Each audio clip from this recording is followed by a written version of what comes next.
This is a mummy of a young man named Heraclides. He died in Egypt in the 1st century AD when he was about 20 years old. Mummification was developed by the ancient Egyptians to preserve the body for the afterlife. Typically, all internal organs were removed before mummification, with the exception of the heart. But in this case, the heart was removed and the lungs were left intact.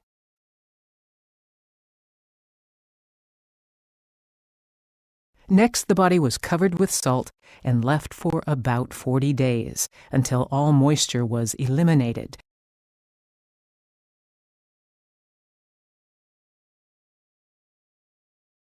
Perfumed oils and plant resins were rubbed on the body. Thick layers of resin were applied to glue the strips of linen that were wrapped around the body.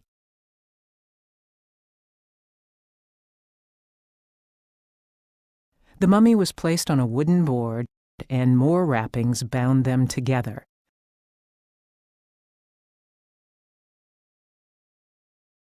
A mysterious pouch, perhaps of religious significance, was placed on the chest. A mummified ibis, a wading bird with a slender, down-curved bill, was placed on the abdomen.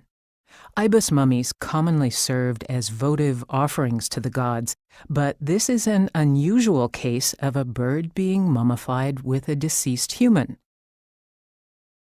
Long linen strips further secured the wrappings. A portrait panel of Heraclides was placed over the face. A large linen cloth was wrapped around the mummy.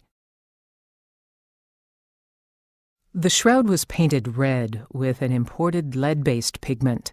This treatment is rare. Very few red shroud mummies are known to exist. Egyptian symbols of protection and rebirth were painted on the outer cloth with pigments and gold. Finally, Heraclides' name was written in Greek at the feet. Thanks to this remarkable mummification process, Heraclides' body is with us today.